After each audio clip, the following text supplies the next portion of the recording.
पर्यटन मंत्री सतपाल महाराज ने आज एक प्रेस वार्ता की, जिसमें उन्होंने बताया कि प्रदेश में पर्यटन को बढ़ावा देने के लिए पर्यटन विभाग ने एक नई पहल की है। उत्तराखंड पर्यटन विकास परिषद एवं Indian railway catering and tourism corporation limited के बीच मानस खंड मंदिरों और अन्य स्थलों के प्रचार प्रसार के लिए स्पेशल टूरिज्म ट्रेन संचालित किए जाने पर आज एक MOU किया गया है। मानस खंड स्थित विभिन्न मंदिरों के भ्रमण के लिए पहली ट्रेन अप्रैल 2024 में कोलकाता से चलाई जाएगी। उसके बाद अन्य शहरों के लिए भी तैयारी की जा रही है। मानस खंड एक्सप्रेस ट्रेन के संचालन के लिए ही कार के अनुसार उत्तराखंड पर्यटन विकास परिषद का खर्च सालाना 5 करोड़ के लगभग होगा। प्रदेश में पर्यटन को बढ़ावा देने के लिए पर्यटन विभाग की एक नई पहल है। उत्तराखंड पर्यटन विकास परिषद एवं Indian railways catering and tourism corporation limited IRCTC के बीच मानस खंड मंदिरों तथा अन्य स्थलों के प्रचार प्रसार हेतु स्पेशल ट्रेन टूरिस्ट ट्रेन मानस एक्सप्रेस संचालित किए जाने पर आज एक MOU साइन हुआ है। मुझे बड़ी प्रसन्नता हो रही है कि इस स्पेशल टूरिस्ट ट्रेन से जो मानस खंड एक्सप्रेस कहलाएगी, इससे यात्री हमारे मानस खंड के अंदर यात्रा कर सकेंगे। मानस खंड स्थित विभिन्न मंदिरों में भ्रमण हेतु पहली ट्रेन अप्रैल 2024 में कोलकाता से चलाई जाएगी। उसके बाद अन्य शहरों के लिए भी तैयारी की जा रही है। मानस खंड एक्सप्रेस के संचालन हेतु आज करार के अनुसार उत्तराखंड पर्यटन विकास परिषद का खर्च सालाना 5 करोड़ के लगभग होगा। पूर्णागिरी, हाटकालिका, पाताल भुवनेश्वर, मायावती, बालेश्वर, मानेश्वर, जागेश्वर, गोलू देवता चितई, नंदा देवी, कसार देवी, कटारमल अल्मोड़ा, नानकमत्ता, गुरुद्वारा खटीमा और नैना देवी नैनीताल जैसे संभावित स्थल हैं, जिनका मानस खंड एक्सप्रेस ट्रेन से यात्री दर्शन कर सकेंगे। उत्तराखंड विधानसभा में समान नागरिक संहिता बिल पास हो चुका है, जिस पर कई लोग खुशी जाहिर कर रहे हैं और कई लोग CM पुष्कर सिंह धामी का धन्यवाद भी कर रहे हैं। तो वहीं समान नागरिक संहिता पर सिविल सोसाइटी और प्रमुख विपक्षी दलों ने संयुक्त वक्तव्य किया और UCC को लेकर प्रदेश सरकार पर जमकर हमला बोला। उनका कहना है कि यह बिल सिर्फ सत्ताधारी भारतीय जनता पार्टी का अपना वोट बैंक बढ़ाने का हथकंडा है। यह नागरिकों की स्वतंत्रता पर कई तरह से हमला करता है और महिलाओं, अल्पसंख्यकों के मानवीय गरिमा जैसे संविधान प्रदत्त अधिकारों की अनदेखी करता है।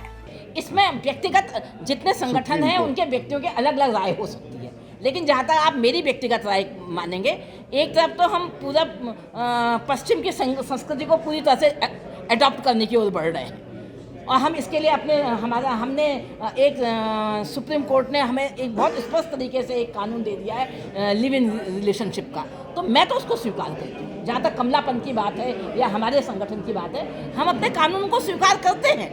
जो हमारे देश के अंदर कानून है हम उनको स्वीकार करते हैं। इतना ही मैं कहना चाहती हूँ। कोतवाली पटेल नगर को सूचना मिली कि ISBT क्षेत्र में धारावाली के पास मंदिर के पीछे खाली प्लॉट में भरे बरसाती पानी में एक युवक का शव पड़ा है।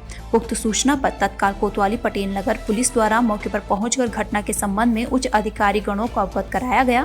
घटना की सूचना पर वरिष्ठ पुलिस अधीक्षक देहरादून द्वारा तत्काल मौके पर पहुंचकर घटना के संबंध में जानकारी ली गई। मौके पर मृतक की शिनाख्त रोहित निवासी धारावाली मोहब्बेवाला पटेल नगर के रूप में हुई है।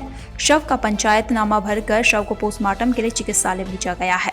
प्रथम दृष्टया मृतक की हत्या किया जाना प्रतीत हो रहा है। पांडुकेश्वर में कुबेर देवरा महोत्सव का आगाज हो गया है। 7 दिवसीय इस देव उत्सव में श्रीमद् भागवत कथा के रसपान के साथ कुबेर देवता का महाअभिषेक, पूजा और पारंपरिक देवलोक गीतों और दाकुंडी चौफला भजन संध्या का भी 7 दिन तक आयोजन होगा। इस दौरान बसंत पंचमी के दिन विशेष गाड़ू घड़ा उत्सव का आयोजन होना है। हल्द्वानी पहुंचे अंतर्राष्ट्रीय हिंदू परिषद के संस्थापक एवं राष्ट्रीय अध्यक्ष डॉक्टर परवीन भाई तोगड़िया ने उत्तराखंड सरकार द्वारा विधानसभा में पेश किए गए UCC बिल का पुरजोर तरीके से समर्थन करते हुए मुख्यमंत्री पुष्कर सिंह धामी की प्रशंसा की है।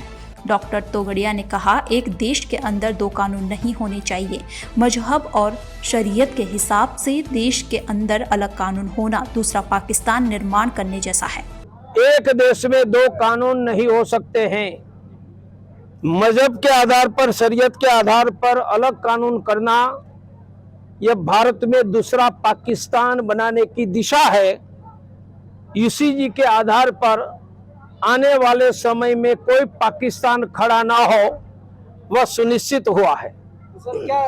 पर्यटन को बढ़ावा देने के लिए राज्य सरकार दूरस्थ पहाड़ी क्षेत्रों में हेली सेवा शुरू करने जा रही है। हल्द्वानी से चंपावत, पिथौरागढ़ और मुनस्यारी के लिए हेली सेवा शुरू की जाएगी, जिसके लिए हल्द्वानी के गोलापार स्थित हेलीपैड में ट्रायल किया गया है। इस दौरान एसडीएम परितोष वर्मा और तहसीलदार के साथ ही हेरिटेज एविएशन और युकांडा की टीम भी मौजूद रही। यह 7 सीटर हेलीकॉप्टर रोजाना 2 चक्कर में अपनी सेवाएं देगा। अब डीजीसीए की टीम हेलीपैड में फाइनल निरीक्षण करेगी, जिसके बाद जल्द ही इसकी शुरुआत होगी।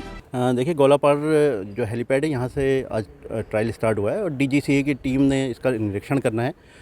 यहाँ से चंपावत, पिथौरागढ़ और मुनस्यारी के लिए हवाई सेवा स्टार्ट की जा रही है, जिसमें कि 7 सीटर हमारा चॉपर है। उसमें ये प्रतिदिन 2 चक्कर लगाएगा और अभी इसकी ट्रायल डीजीसीए द्वारा की जा रही है। अनापत्ति देने पर फिर यहाँ पे नियमित रूप से routine. Pauri Devprayag state highway rail परियोजना के कार्य में लगे भारी वाहनों के गुजरने से अब पूरी तरह से खस्ता हाल हो चुका है। आलम यह है कि सड़क अब पूरी तरह से कीचड़ में तब्दील हो चुकी है, जिस पर गुजरने वाले 2 पहिया वाहन कई बार सड़क पर फिसल चुके हैं। वहीं यूथ कांग्रेस ने चेतावनी दी है कि जल्द सड़क की हालत नहीं सुधारी गई तो वे उग्र आंदोलन को बाध्य होंगे। स्थानीय जनता ने भी शासन प्रशासन से मांग की है कि सड़क की हालत को जल्द सुधारा जाए। सिमिलरली जो देवप्रयाग से एक रोड है आरबीएनएल के कंटिन्यूस ट्रक्स के मूवमेंट के कारण खराब हुई है, तो वो भी 16 करोड़ समथिंग की एक बड़ी स्कीम है जिसे इनॉग्रेट किया जा रहा है, उसके रेनोवेशन का।